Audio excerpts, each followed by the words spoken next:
Voilà, bonjour chers internautes, bonjour à tous ceux qui nous suivent à l'instant à travers le monde.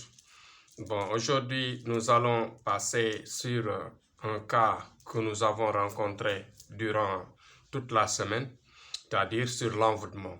Avant cela, on vous incite de vous abonner et de faire le partage le maximum pour aider les gens, aider le maximum de personnes, mettez dans les groupes, abonnez-vous, partagez, ainsi de suite. Bon, voilà. Bon, maintenant, nous allons démarrer par les prières, formuler des prières à l'endroit des morts, des décédés, passant aussi par les malades, que les malades soient guéris au plus rapidement possible. Ça est là. Et ensuite, pour terminer, par les gens qui sont derrière les barreaux, les innocents qui purgent leur peine. Que la clémence de Dieu, exactement, leur revienne pour qu'on les libère au plus rapidement possible. Qu'ils reviennent chez leur Père et que ces malheurs ne les reviennent plus. Bon, pour cela, nous allons aujourd'hui entamer la partie la plus importante de notre travail, qui est l'envoûtement. L'envoûtement, c'est un phénomène ou bien un malsort qui parfois tombe sur la personne. On peut naître avec, comme on peut l'atteindre au fur et à mesure que l'on vit. Pour la plupart des personnes, vous voyez, donc cela est lié par leur descendance. Parfois, quand tu vois des personnes qui sont envoûtées, qui sont vraiment bloquées, parce que tout simplement, le travail a été très longtemps, a été durant leurs grands-pères, durant leurs parents, durant leurs arrière-grands-parents. Et ceci, ça peut être des guerres, ou bien, par exemple, des gens qui avaient leurs parents qui soignaient, ou bien avec qui les parents qui travaillaient le mystique lourd, la sorcellerie exactement, ainsi de suite. Donc, ceci répond à des répercussions sur les enfants, sur leur descendance.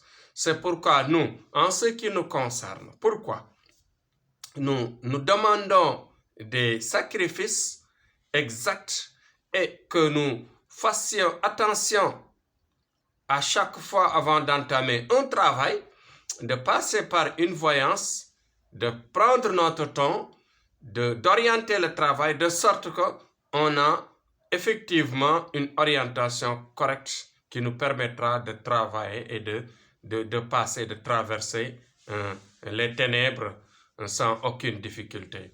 Et sans pour autant aussi créer des problèmes pour notre descendance et ensuite laver correctement le client, c'est-à-dire la personne qui est patient, qui est vraiment notre patient et qui a l'engagement de nous contacter et de vouloir se soigner ou bien de s'enlever de ce mal. Donc voilà aujourd'hui ce que nous allons vous parler. C'est effectivement l'envoûtement. Et ces envoûtements, ces blocages liés à du travail, mais il y a aussi une partie qu'on ne doit pas ignorer, c'est-à-dire la partie réelle qui est là, qui est autour de nous. Par exemple, tu peux avoir une fiancée ou bien un fiancé, ça dépend de la personne, masculin ou féminin. Parfois, on peut rencontrer une jalousie ou bien un tiraillement ou bien des guerres non dites entre des amours qui se font. Par exemple, un homme peut avoir, par exemple, deux femmes qui se tiraillent pour l'obtenir. De même que chez les hommes, tu peux voir une femme qui a deux hommes, par exemple, qui veulent l'obtenir en même temps. Ceci va créer, si vous ne faites pas attention, ceci va créer un envoûtement sur l'un des garçons ou bien sur l'une des filles. Et cela, parfois, descend et continue à abattre la personne, à le bloquer, à bloquer sa vie, à bloquer toutes ses activités et ensuite l'amener dans un chemin ou bien dans une voie qui n'est pas souhaitée. Parfois, les blocages peuvent même aller jusqu'à perturber la vie, faire des dégâts, faire des mauvaises choses qui peuvent vous amener peut-être, je ne sais pas, en prison ou bien dans des... Vous pouvez même parfois rencontrer, faire un accident, par exemple. Ça peut écourter la vie. Voilà ce que je peux dire. C'est pourquoi les marabouts ont une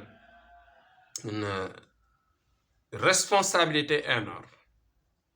Quand il s'agit de tirailler pour aider un patient, essayez de faire un sacrifice correct pour ne pas blesser l'adversaire. Je dis adversaire, c'est-à-dire avec qui tu arraches, par exemple, la personne ou bien la chose ou bien le poste de travail ou bien, par exemple, la chance que tu veux vraiment obtenir. Donc, avec les sacrifices, il n'y a pas de blessure.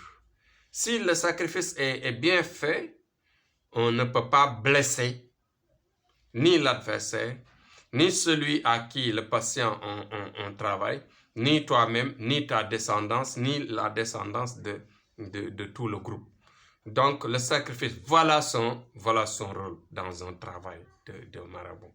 Donc, c'est pourquoi nous, Thierno Amadou, grand marabout, voyant et guérisseur que je suis, bon, dans mon travail, je fais attention et je prête beaucoup d'attention sur ce que je fais.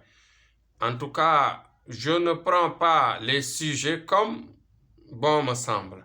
Je prends mon temps, j'essaie de m'orienter de sorte que à chaque fois je trouve exactement le sacrifice qu'il faut.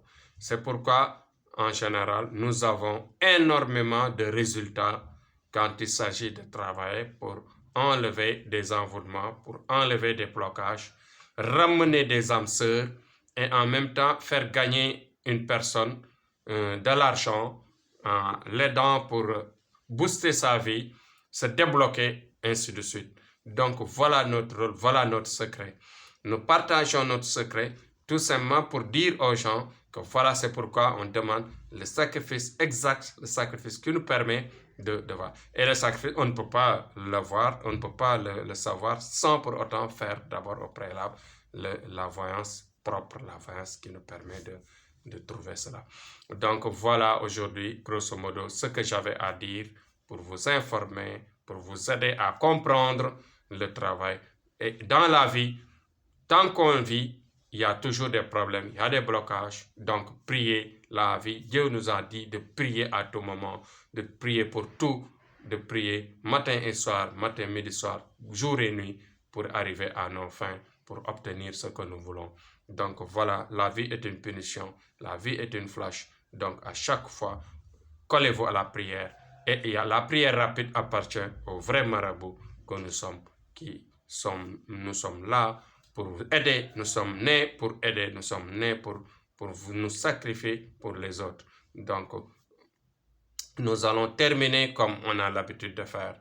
Vous incitez à faire les partages, faites le partage le maximum, abonnez-vous le maximum possible. Et ensuite, je dirais pour terminer, vive le Sénégal et vive la paix dans le monde. Que l'Ukraine soit en paix et que Poutine revienne à la raison. Donc merci et courage à tous. Vive la prière, vive la paix dans le monde. Merci beaucoup.